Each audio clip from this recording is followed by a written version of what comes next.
ভাগ্যের পাত্র পেলে। জানতে চাও সে কেমন ছেলে?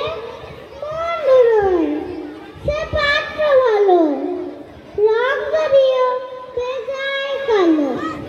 তার উপরে মুখের গঠন অনেকটা ঠিক পেঁচার মতো। বৃদ্ধেবতী বলছি মশাই, ধন্যী ছেলের অধ্যবসায়। অনিষ্টিবাজ ম্যাট্রিক এসে ঘায়েল হয়ে থামলো শেষে। বিষয় গরিব বেজায়, কষ্টে সৃষ্টে দিন চলে যায়। মানুষ তো